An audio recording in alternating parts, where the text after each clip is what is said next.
All right, so welcome. We have with us today Nancy Downing, Mark Drummond, and Shelley Crispin, all working in the different areas of forensics. So before they introduce themselves, I'm gonna allow you to introduce yourself and just kind of tell them why you came. Okay, I'm Hannah May Doringer. I'm from Switzerland. I'm majoring in biochemistry and molecular biology. But I don't know, I kind of just came to see and stuff. I'm like interested in forensics, but I don't know what specifically, so yeah. Awesome. So let's start with Nancy. I'm going to ask each of you to tell us a little bit about yourself, about your trajectory from graduating college to where you are now, and tell us a little bit about your current position. Sure. So, well, thank you for being here, Anna Mae. You're very curious and dedicated, so we'll put on a good show for you. It's a long history, so I'm going to give you the really brief version, and if you want to learn anything more about that, you can ask some follow-up questions. So, I went to nursing school for a completely unrelated reason, but when I was working as a medical forensic nurse at the University of Iowa Hospitals and Clinics, about 5 years into that, I learned that we had a forensic nursing program.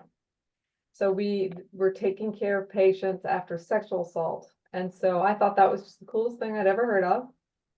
And I wanted to do that, so I reached out to the person who was gives presentation, and I was so sure that all the nurses who had heard her speak were going to want to do this job, and that I was going to be too late. And I asked her if there was still room, and she said, "You're the only person that's called me."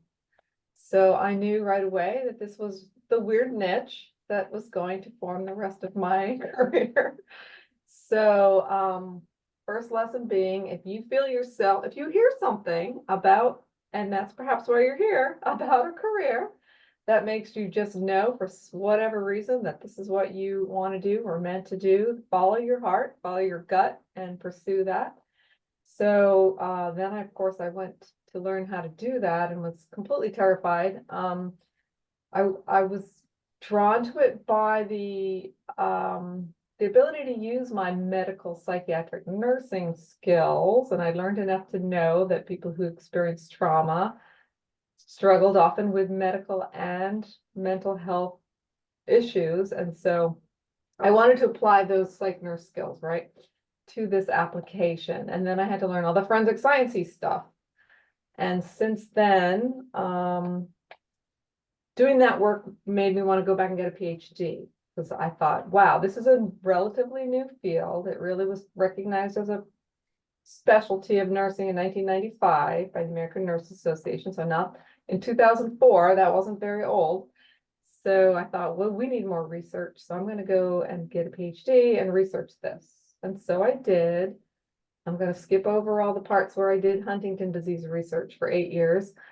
Had the opportunity to come to Texas A&M to help start an MSN in forensic nursing program. And I'm like, oh gosh, this is my chance to now switch and do this full-time, do my research full-time now in forensic nursing, because it just wasn't happening at the University of Iowa. And boy, was it ever the right decision in terms of the need, the support in Texas to do this work, and the profile that we have in Texas to really get a lot of things accomplished. So since then, I still take call. I am associate professor here in the Center of Excellence in Forensic Nursing. We do now have a Center of Excellence in Forensic Nursing, the only one in the country, to my knowledge, where we educate and do research on this specialty area of nursing. My research really focuses on two kind of broad domains. One is the health outcomes associated with interpersonal violence. I do still practice as a forensic nurse at Baylor Scott and White, our local hospital here, taking care of patients, primarily sexual assault and domestic violence, also some child abuse and elder abuse. And so that's one area. The other one area that I'm really involved in is in the promotion, or really, I wouldn't say promotion, but the support of the profession of forensic nursing. So on the NIST OSAC subcommittee, forensic nursing subcommittee that is now 3 years old, developing standards around forensic nursing science. I was a president of the International Association of Forensic Nurses for a while, so just promoting the profession, supporting nurses who are doing this work. And I think those are the major things. So I've done some research on ACEs, for example, the adverse childhood experiences.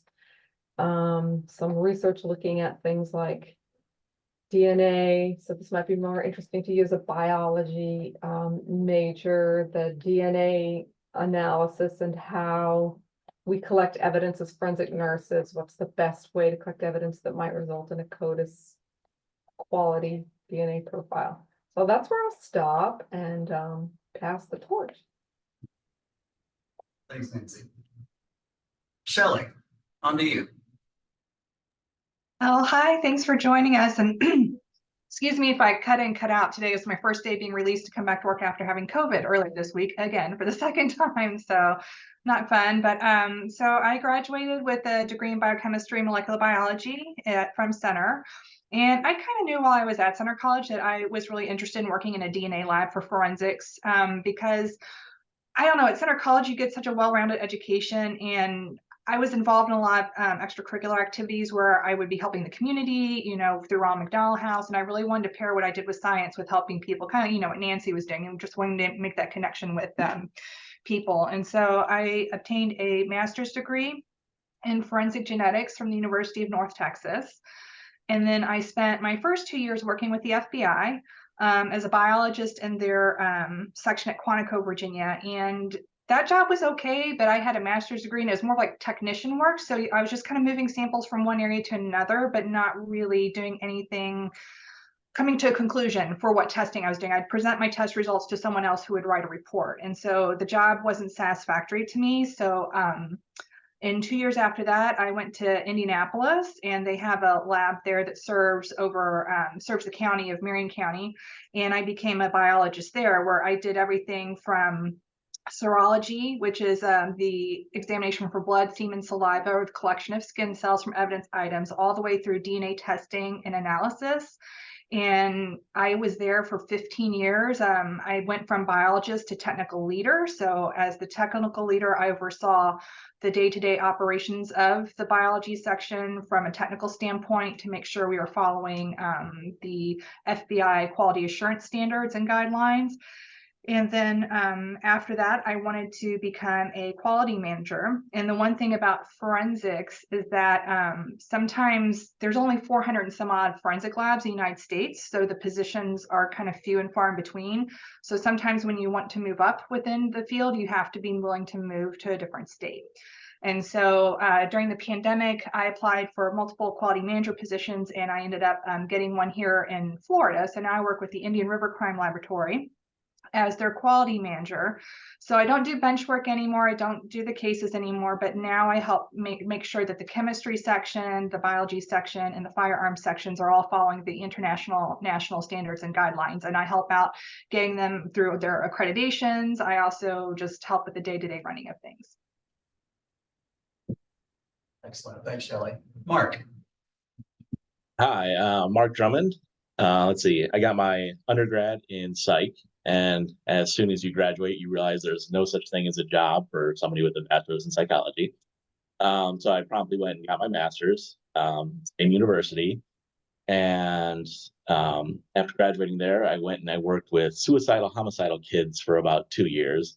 And if that doesn't burn you out, nothing will. So I ended up moving to Virginia, working the night shift with the police department. Virginia Beach Police had the most advanced, in my opinion, policing in the nation at the time. They worked very closely with mental health people. I would be attached to different police units. I go out with SWAT teams and fun like that. Now that I'm old and don't move as quick, I don't do that anymore. But I still stayed on working with children and adolescents, moved back to Illinois, worked in different agencies, opened my own. And in Illinois or in the Chicago area, there are about 8 people who do what I do. I work specifically with the family courts now. I had to go and get a degree along the lines because two master's degree wasn't enough, so get a third one. So because rather be in college longer than actually working. That makes sense.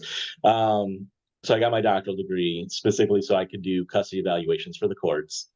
And like I said, there's about 8 of us in the Chicago area. So for the 10 million, 12 million people we have here, it's not a whole lot of us. It's brutal work. I've been in court every day this week. You really just enjoy being yelled at by lawyers. In an environment where you can't argue back, you just have to try and prove you're not the stupidest person in the room. Because that's their job, is to make you try and look dumb. So once I figured out I was the smartest person in the room, it made things so much more easier. Or at least in my field. So that's about half of what I do. I also work with 4 or 5 different police departments in the area, doing pre-screenings and fitness for duty evaluation for police and firefighters. So that comes out of my childhood trauma. I got beat up on a regular by this regular police officer. So that's my that's my gift back to the community, is make sure that we actually have qualified police officers out there who aren't severely mentally ill, at least at the beginning.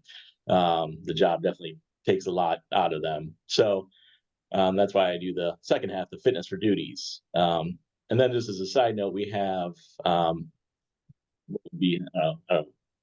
home here for children who are abandoned, basically. And there's only a few in the United States left that do that. And I do the pre-screening for all their employees to make sure they're not sexually interested in children. So the cool thing about forensic psych is you can do so many different things. Fun fact, about 75% of all PhD level psychologists actually work in the prison system. So they probably don't consider themselves forensic psychologists because they're doing just therapy, but most people in the PhD world of psychology technically are forensic psychologists.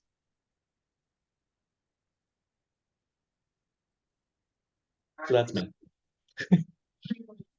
I thought of going into psychology for a while, and I thought of going into forensics, especially a bit in high school. But I didn't do that much research into it. I was kind of looking into like the FBI a bit, but yeah, I didn't know. I actually really did not. I don't remember like what degree would you need, for example, to do that, like to go into the FBI forensics there, or yeah. Yeah, so a lot of people can get into the FBI with a master's, but they would prefer a PhD level. You're doing a lot more research there, unless you're, and the very few who actually do some of the clinical hands-on work, but most of it's research-based, or pretty much most of the, even the private sector, like the courtroom consultants, they're all research-based. They don't do a whole lot of clinical work anymore. Thank you very much. So for each of your roles, what do you think are the most vital steps that someone should take to prepare for a role like yours? Nancy? Sure. So in forensic nursing, of course, the first step is to be a nurse. Although there are some ancillary roles that people can do to sort of find out if they're interested in going that long, complicated route, and that might be volunteering at an advocacy program to do hospital accompaniments with survivors, to see you. That way you get a good way, it's a good way to observe what the forensic nurses are doing. So just decide if that's what you'd like to do. You can be any level of preparation as a nurse. You can have an associate degree in nursing, a bachelor's degree, and there are many pathways. I've managed to convert some people from other bachelor's degree programs. There are now shortcuts, including the second degree nursing program. So it's a little truncated program. There's also some second degree bachelor to master's in nursing programs. So at the University of Texas in Austin, for example, you can go to school for 18 months and come out with a master's in nursing, even though your bachelor's degree was in something else. Having a science bachelor's degree is definitely a shortcut because there will be fewer prereqs, because the caveat is always there are prereqs, right? So when I became a nurse, I was first to, I think I beat you, Mark, and my first degree was English, even fewer opportunities. So I had to go back to school, started out at the community college. Back then, there were none of these shortcut programs. So I had to go on and do all the prereqs because I did everything I could to avoid any science or math programs when I was an English major, to go back and do those. Then I transferred to a 4-year BSN program. So it took me like 6 years to get my second bachelor's degree. So that's just an aside. It's a lot easier now. And then once you are a registered nurse, you have 2 years of clinical experience, which some people don't even want. They just want straight in forensic nursing. So they choose whatever is going to be the most helpful for that. Then the baseline really entryway into this work these days is through the sexual assault nurse examiner education, which is 40 hours of didactic, and then you do a clinical rotation with a program. We're looking at the NIST OSAC subcommittee, trying to find somebody who would like to develop a baseline entry-level education that's not sexual assault, because we don't understand, there should be a 40-hour didactic in forensic nursing more broadly, because you can be a death investigator, you can be a forensic psych nurse, you can be working corrections, you can, specialize in lots of different things, a nurse consultant. And so it's kind of odd that you have to start with sexual assault nurse examiner, but currently that's the entry way. Shelley.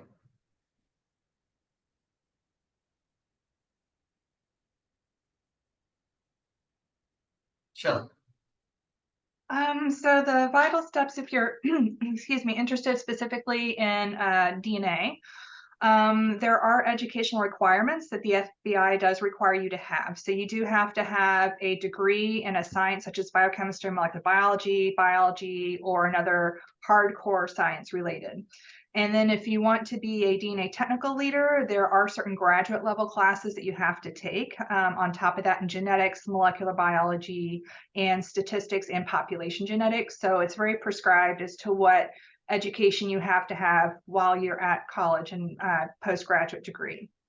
So for the DNA technical leader, I knew I wanted to do that in the future. So that's why I ended up getting my master's degree in forensic genetics. And then as far as my quality manager job, it's kind of unique because there really is no preparation for it. I just kind of got thrown into it. The lady who was here before me had left, and she left me extensive notes. And so I've just been kind of learning on the go, and I've really been enjoying it because it's been expanding my mind to other sciences that I haven't really been into since Center College, like chemistry and firearms and comparative sciences. But some of the other, I think, vital steps to prepare to, especially, I think Mark was kind of talking about this too, forensic science, when you enter into any field like this, it's not easy mentally, I don't think. I think you go in, you want to help people, you want to be a part of the process, but you don't realize the mental toll that it's going to take on you as an individual. So you really have to have a strong foundation of friendship, or some people that you can reach out to talk to when cases are hard, when times are hard, and you just need to have some people there by your side. So that's another vital step too that I would think as well. And another thing too that really helped me out within my career was that I would do a lot of research on my own. When instruments went down, when things didn't work out in the lab, I would try to figure out the reason why. I've noticed that a lot of people will just go to their supervisor and be like, okay, this machine's broken, what do I do? But they don't really try to look in and try to improve themselves or their knowledge of things to, take it to the next level. So that's really helped me too, because I'm more of a go-getter type individual that's willing to try to solve problems like that. But that's pretty much it for my essentials. Thanks, Shelley. Mark. So right now you can go right from a bachelor's into a PhD program. The PhD program is about, in psych at least, with all of the trainings and the dissertation, the internship, the postdoc. You're looking to 7 or 8 years of the school past your bachelor's. get through all that to do what I'm doing, you need to practice for about 10 years. Most of the courts won't even your application until you've got 10 years worth of experience. Just because, like Shelley was saying, it's a brutal field. There's not a whole lot of good feelings that come out at the end of my day. You get to see people at their absolute worst. You hear some of the most disturbing things, and you have to be able to go home and be with your family and not be an emotional wreck. So that's why it takes about to do what I'm doing, it takes about 10 years of school and then 10 years of practice to make sure that you actually can thrive in the field. And then after that, it's just a challenge to get into courts. Like I said, there's about 8 to 10 of us here in the Chicagoland area doing this, and I would love to have somebody else um, come and take some of the caseload, but um, people just they usually do 1 or 2 cases and they realize that it's not for them because like I said, you do see people and you hear things that your average citizen does not hear on a daily basis. Like I've worked with a lot of sane nurses, Nancy, and we spend a lot of time in ERs together, and it's not a happy work that we do. So I think that's and like Shelley is saying, you need to have that foundation and having people around you. So in that 10 years that you're learning how to practice, you really need to work on family and friends and a good support group because without it, there's no way I could do this all day and then home and have a normal life. So to get where I'm at, it's a long road. I think it's fulfilling. You become a psychologist because you want to help people. And I happen to choose one of the areas that's got high burnout, but I'm liking it. I'm thriving. So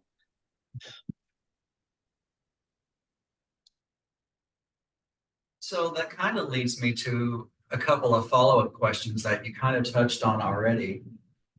One, what do you wish you had known about this industry before you got into it?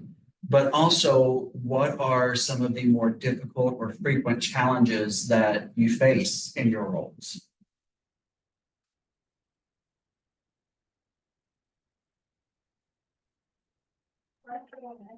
That requires some good thought. It's a really, really good question. I wish I had known. I'm going to answer the second one first because I spend a lot of my career looking at the challenges. Some of the challenges, honestly, that we've been having at the national level about forensic nursing, or even thinking about sort of the existential questions, and this comes up in trials and things like, what exactly is a forensic nurse? Like, are you strictly a nurse, or are you kind of an arm of law enforcement, or maybe an arm of prosecution, or what makes you?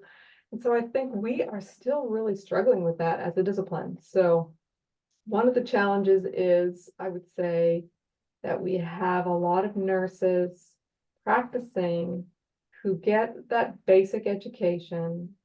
They may be, and this is definitely not a disparagement of associate degree prepared people, because some of the best forensic nurses I know are associate degree prepared.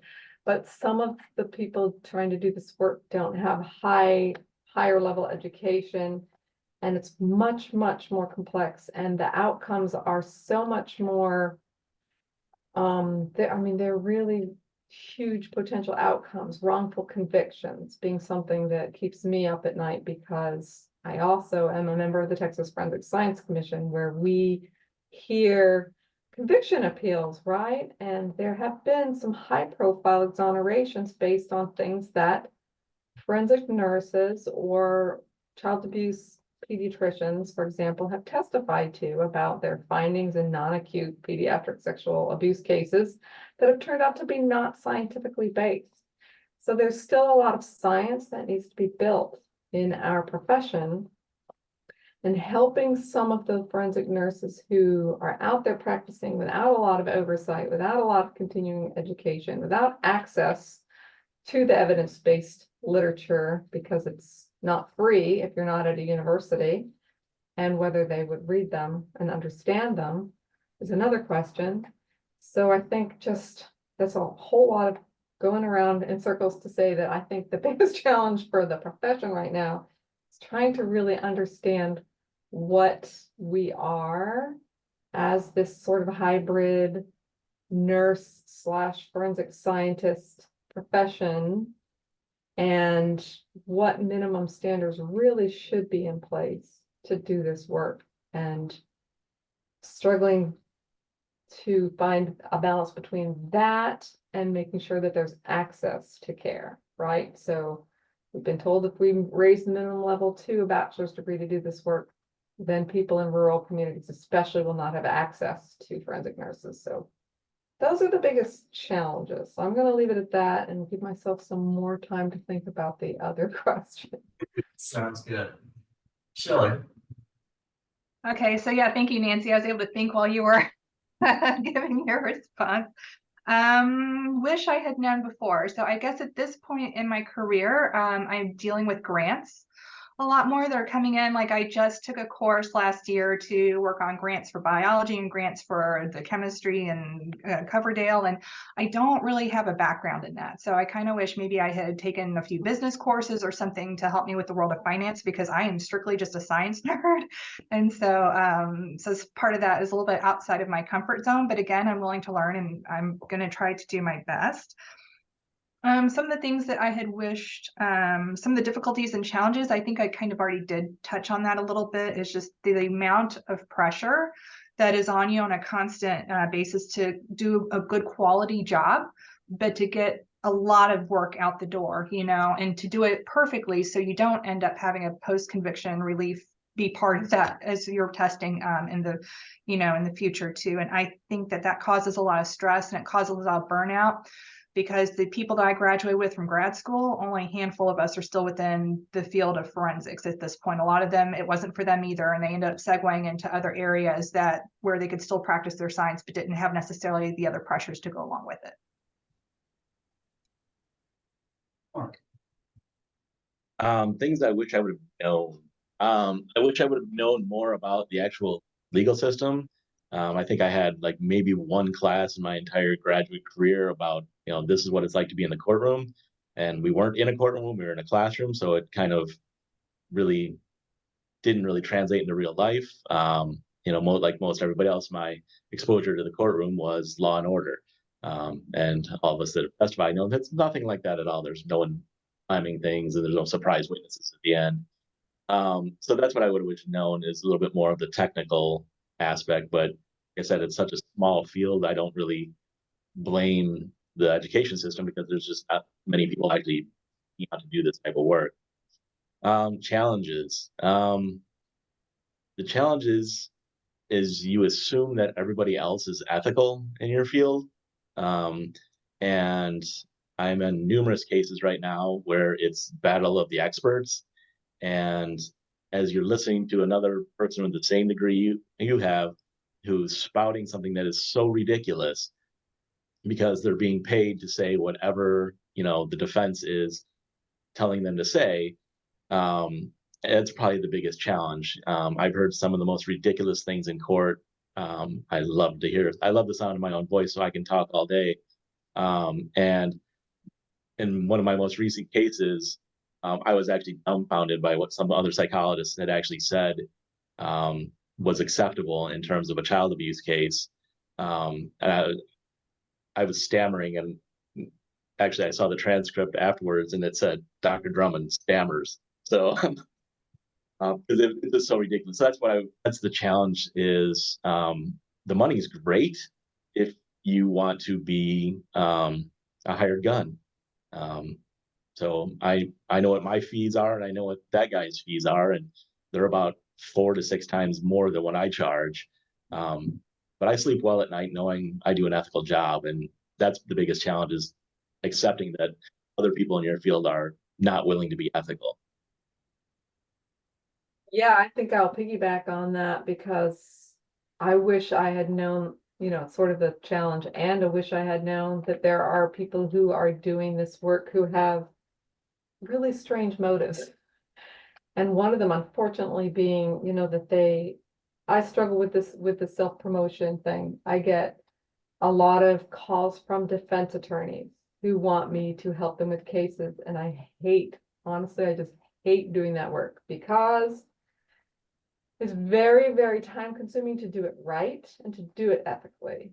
And there are a lot of people who are doing it for the money, who are not necessarily doing it ethically or don't understand the obligation to maintain a neutral stance, right? They think they're supporting the defense or supporting the prosecution, and that is not what we do. So we have to start by telling the defense attorneys, I'm going to tell you exactly what I would tell the prosecution, right?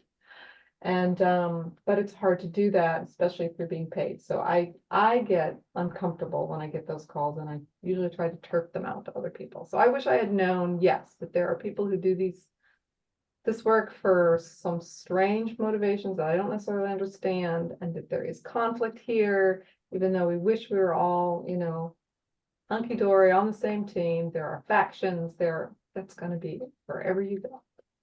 Yeah. And I'm not prepared. I don't like conflict. So for me, that's a challenge.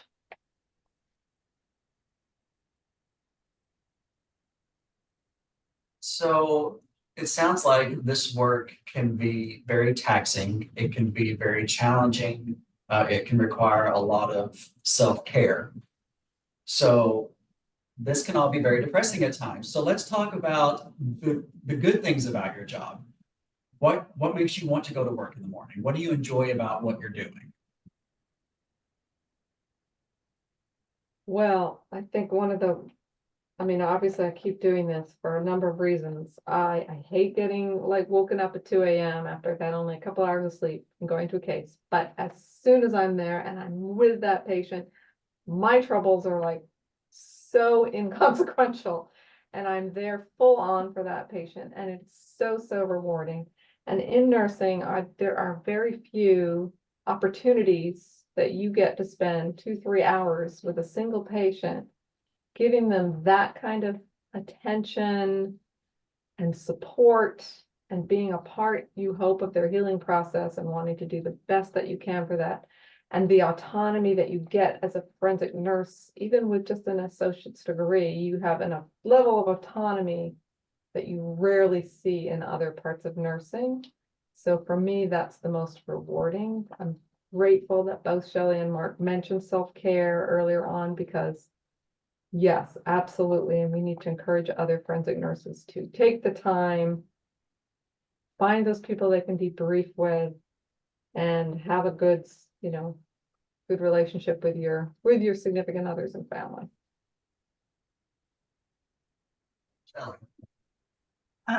So I wasn't trying to depress anyone about coming into this field, so it's very rewarding.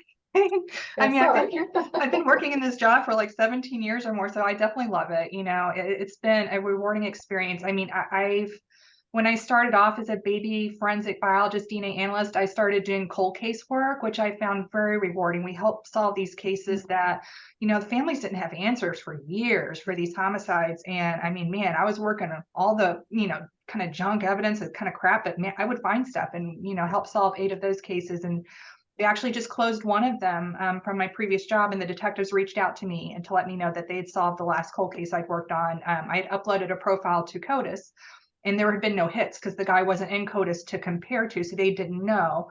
Well, they ended up finding him using genetic genealogy, which is up and coming now with the forensic DNA. And so they solved it that way. I mean, yeah, I still did my part in it, but you know, it just is still very rewarding to hear that at least now another family has answers. And I appreciate that. And with the jobs I do for quality manager now, I just really enjoy feeling that I'm contributing to my community, and I'm contributing to make this lab like a better, you know, hopefully a good place to work at, and one that follows the standards and does it in a way that suits their needs and the customer's needs as well. Mark?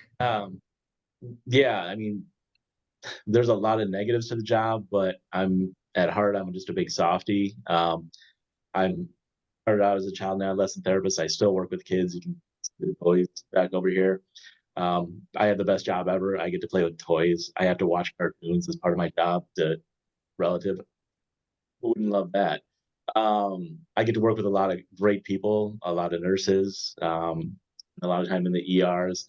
And at the end of the day, I know that for all the other yuck that you have to get through, I'm actually helping some families, specifically some kids, because we hear this nonsense best interest of the child thrown around the courtrooms all the time.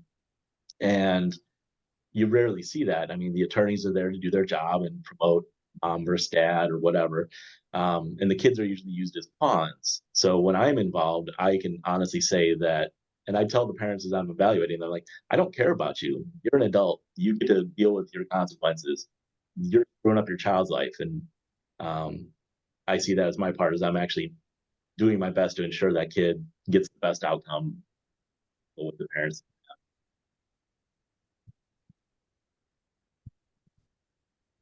Great answer, guys. So thinking about preparation, how important were internships or practicums in your professional development?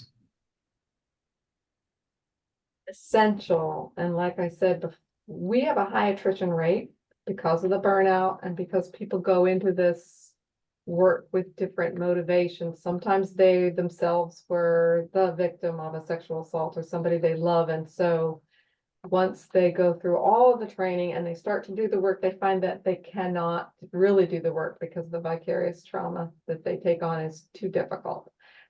And then there are others who have a background, have a history of sexual assault, who are fabulous. So can't really know until you're there. And that's why I do recommend doing the advocacy first, because I've had advocates, honestly, one vomited during their very first exam, one of them fainted. So it's a way to find out before you take the very expensive route of becoming a nurse and learning how to do a forensic nurse, to just find out if this is something that you feel drawn to do. And then nursing school, and then shadowing people. A great thing about nursing is, okay, if it's not what I want to do, you can go and do something else, like with psychology, right? Even in Shelley's world, she has options, right? You've heard a lot of them. So definitely imperative. And I tell people to start out with the program, like go talk to whoever the forensic nursing coordinator is at the program first, before you get educated, because you could be spending a lot of time getting educated and then you have nowhere to practice, which is another challenge.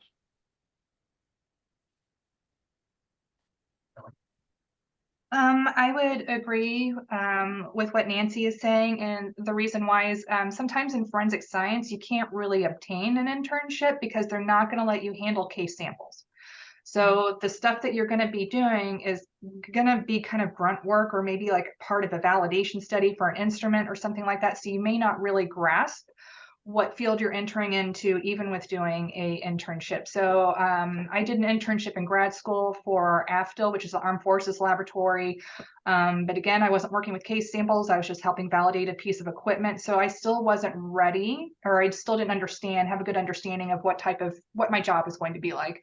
And what all that was going to entail. But you can reach out to laboratories and ask to shadow for the day, or ask for tours, and ask to do one-on-one conversations. I mean, that's what typically the Indian River Crime Lab I work with now, that's what they do, to help educate people about what goes on within the laboratory system. So, and like Nancy said, the good news is that, if I had gotten into my job and I didn't like it at all, I could totally pivot.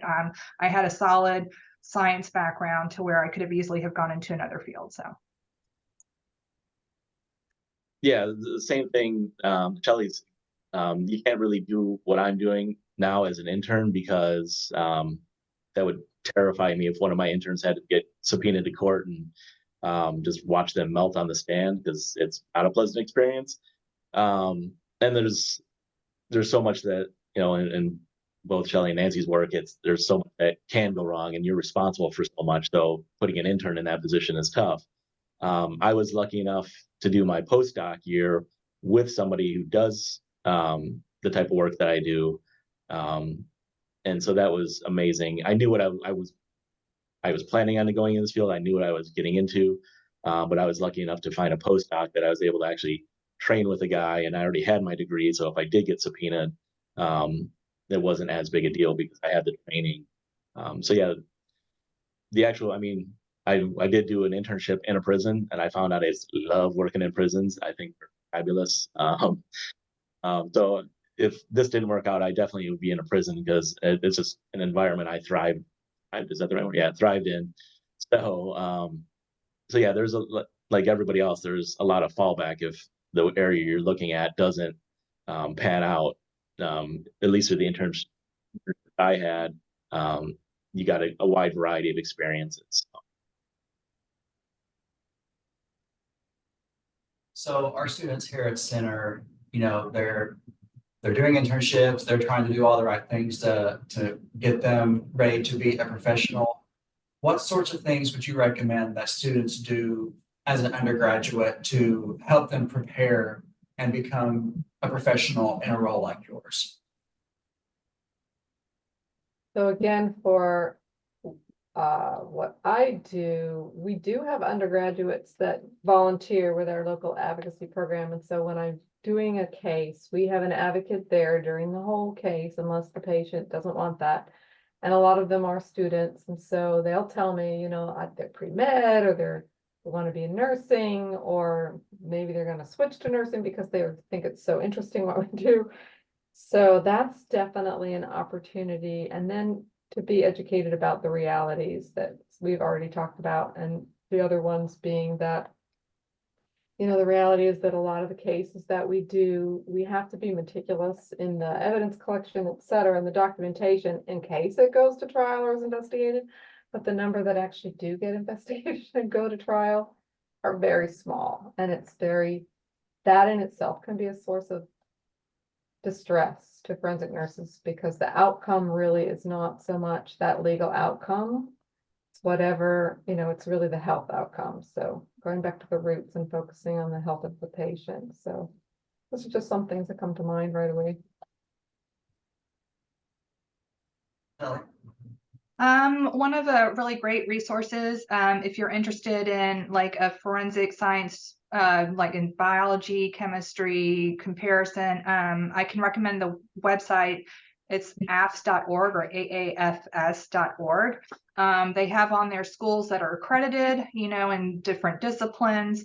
They also have job resources so you can see where the jobs are, what the requirements are, what the salaries are.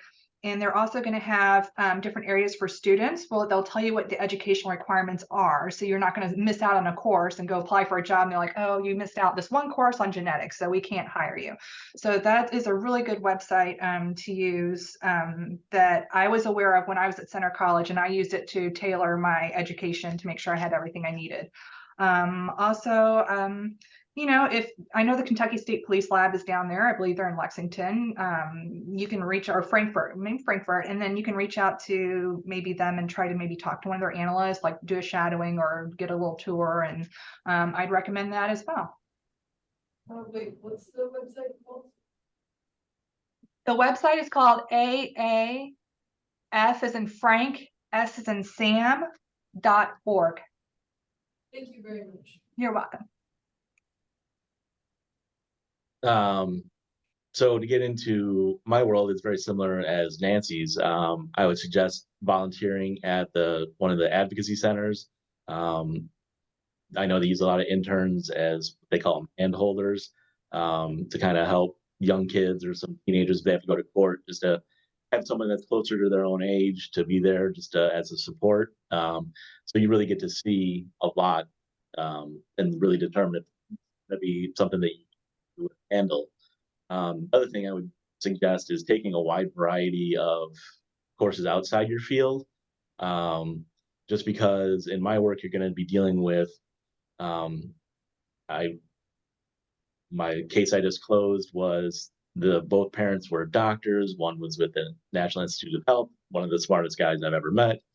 The next case, he had just gotten out of jail, was a construction worker, and you just need to know a wide variety, understand the entire population, and be somewhat knowledgeable. So when the NIH guy is talking about, you know, some FDA study and blah, blah, blah, and using these words that you may or may not understand, at least you have some understanding. And at the same time, when my construction worker guy comes in and he's talking about union stuff, I know what he's talking about as well. So it really pays to get especially in psychology, to get as wide a variety of experience as you can. And I find taking classes in business and art, English, if you will, just because you're going to really need to have a wide just a general base to be able to thrive in this field.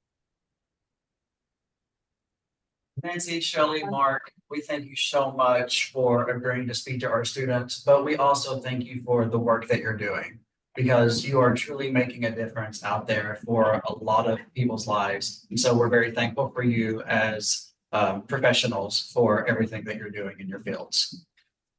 Thank you for having Thank you. us. Thank you for having us. Good luck. Definitely.